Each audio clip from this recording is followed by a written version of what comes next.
अभिनेता सुशांत सिंह राजपूत मामले में रिया चक्रवर्ती से लगातार पूछताछ की जा रही है। 3 दिनों से उनसे लंबी पूछताछ की गई और इस दौरान उनसे कई सवाल भी बार बार पूछे गए। दरअसल ये इसलिए किया जा रहा है क्योंकि शुरुआत से ही रिया चक्रवर्ती पर ये आरोप लग रहे हैं कि सुशांत सिंह राजपूत सुसाइड केस में उनका हाथ है। इसके अलावा सुशांत के परिवार ने भी रिया को शुरू से ही आरोपों के घेरे में लिया है। रिया सुशांत की गर्लफ्रेंड थी। वे अंतिम समय में सुशांत के सबसे करीबियों में से एक थी। ऐसे में सीबीआई उनको सुशांत मर्डर मामले में महत्वपूर्ण कड़ी मान रही है। उनसे बार बार घुमा फिरा कर कुछ सवाल पूछे जा रहे हैं। ऐसा ये जानने के लिए किया जा रहा है कि रिया अपने बयानों पर कितना अडिग रहती है और वे कुछ छिपा तो नहीं रही या झूठ तो नहीं कह रही। आइए जानते हैं उन 10 सवालों के बारे में जो रिया से बार बार पूछे जा रहे हैं। पहला सवाल, क्या रिया ने 8 जून को सुशांत का फ्लैट छोड़ा? दूसरा सवाल, 8 जून से 14 जून के बीच में क्या उन्होंने सुशांत से बात की?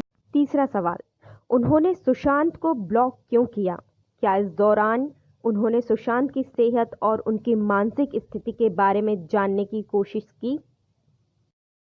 चौथा सवाल, क्या 8 जून से 13 जून के बीच रिया, सिद्धार्थ, नीरज और दीपेश के टच में क्यों थी?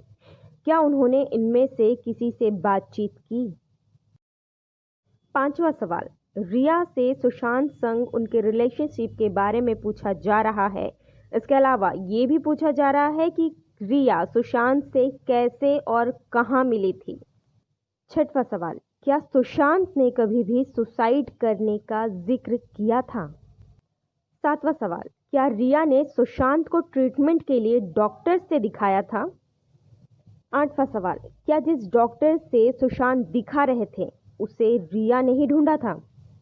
नौवां सवाल, क्या वे सुशांत के लिए दवाइयाँ खरीदती थी और उन्हें देती थी?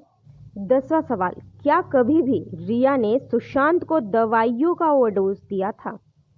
ऐसे ही कई महत्वपूर्ण सवाल जिनके जवाब सीबीआई लगातार रिया से मांग रही है, ये पता लगाने के लिए कि कहीं रिया झूठ तो नहीं बोल रही, कहीं उनके बयानों में फेरबदल तो नहीं हो रहा है।